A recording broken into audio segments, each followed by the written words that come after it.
Rhoda hears the knock on the door, and she goes and she hears. She doesn't open the door, but she hears and Peter's voice on the outside, and she recognizes his voice. She runs back upstairs. Hey y'all, Peter's at the door, right?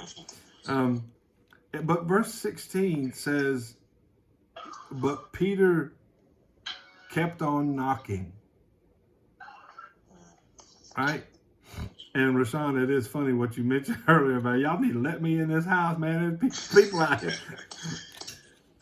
But the idea of keep on knocking, I want to encourage you to keep knocking to a point, right? So I had a guy ask me one time. It was such a great question. He asked me, he said, "Are you an objective thinker?" And I thought, well, nobody's ever asked me if I'm objective in the way I think. And anyway, he asked me that, and I said, yeah, I am, until it doesn't make sense anymore.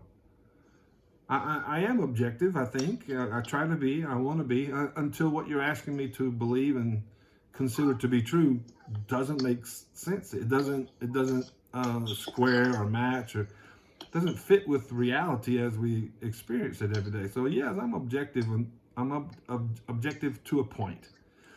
And so that's kind of what I want to encourage you with this verse 16 here. But Peter kept on knocking, and I want to encourage you to keep knocking until it doesn't make sense to keep knocking anymore.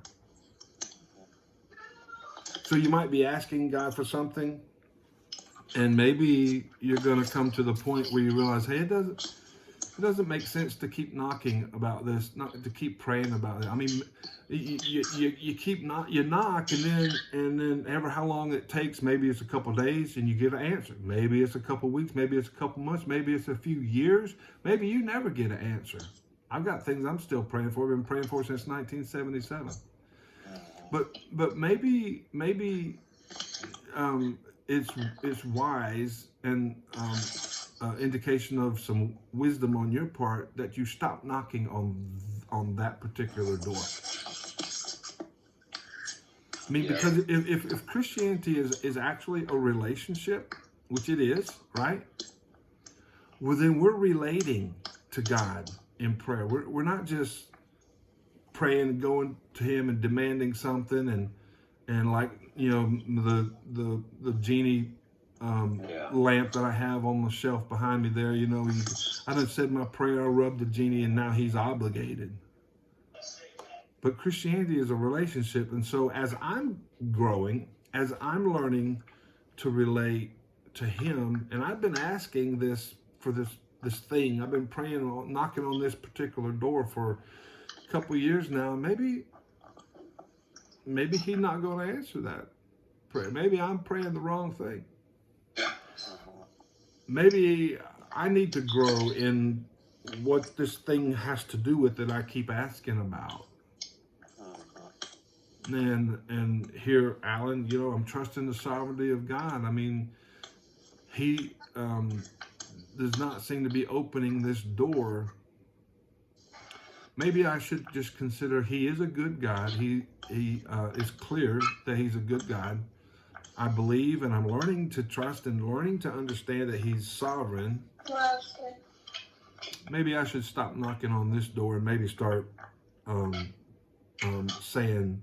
thinking about why isn't He answering this prayer, and maybe I should be going in a different direction. Yeah.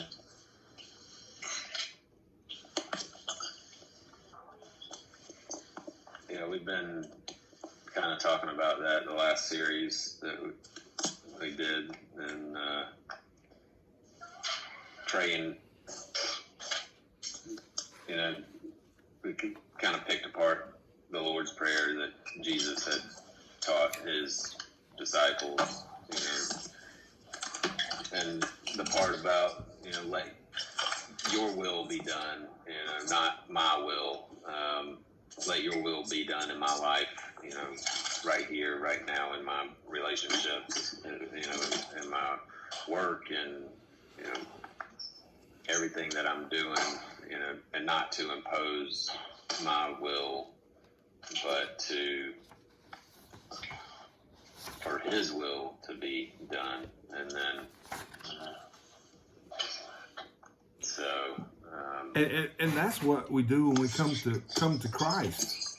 I mean, coming to Christ is us saying, I agree with you, what you say about me. yeah, That I can't get to heaven on my own. So that's our opportunity to, with the prayer, to surrender. Yeah, surrender is good, man. Surrender our will to Him. Then when you start thinking, the more I thought about that,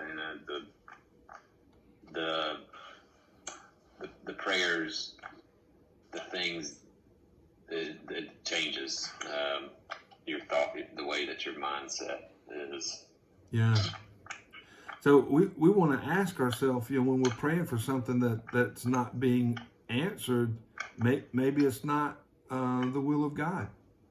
And how do I respond to that? Am I going to be angry because God's not giving me what I want? I mean, that's an indication more of me than it is about Him. That I would be I would come to Him, agree with Him that I can't save myself, and then demand that He do what I want. Yeah. See, that's more of an indication of me than it is about Him. And so, as we're following that's called wisdom. We're training our senses. In Hebrews 5:14 talks about us training our senses. It's about walking, continuing to follow. A part of that answer is part of the see in Jesus's come and you will see in John 1:39. The more we come, the more we follow, the more we pray, the more we begin to see. If our heart is right, the more we begin to see and understand. So, He said, come and I'll make you fishers of men. And so as we follow, we continue to see what becoming fishers of men looks like. So since Christianity is a relationship, that's why we keep following, but we make the apparent adjustment. So how do we? Here's the last thing I wanted to point out to you about this verse. So how do we know the will of God? How do I know if I should? Yeah. We've been talking about this. And the question was like, because God's will? We were talking. We were talking, and in the conversation, God's will is going to happen. Yeah. God's will is going to happen. It is happening. And then the question was like, everything that does happen is according to His will. Is that correct? Yeah. So every single thing that does happen is according to His will. It is in perfect alignment with His plan. He is sovereign over His creation. And so everything that does happen it is already part of His will. And so what we're trying to do is learn how we can be a part of what He's doing. His will is going to happen. Okay, God, how can I be a part and exactly partner with you to accomplish your will? Like think about the feeding of the 5,000. How would it be that the little boy just wandered through the crowd right? And he just happened to have a basket with some bread and some fish in it. And I don't understand the sovereignty of God, but I can see that he's moving and he's working. So in John 6 with the feeding of the 5,000 and this little boy just happens to be walking along with a basket, and it's got some fish in it, and it's got some bread. And oh, by the way, there's Jesus and the disciples just happen to be talking about how they're hungry, how the people are hungry. Well, looky there, the verse says. Well, look, there's a young boy with fish and bread. So I don't understand the sovereignty of God, but I know that He uses our obedience, and I know that I want to be a participant in what He's doing in the hearts of men, and globally, what He's doing among the nations, people of other tongues and tribes. So how do we know the will of God? If I should keep knocking, I mean, because that's kind of like the question. How do I know if I should keep knocking?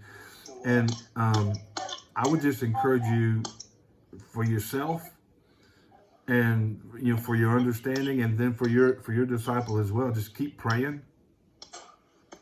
Obey what you know. Right. Look for opportunities.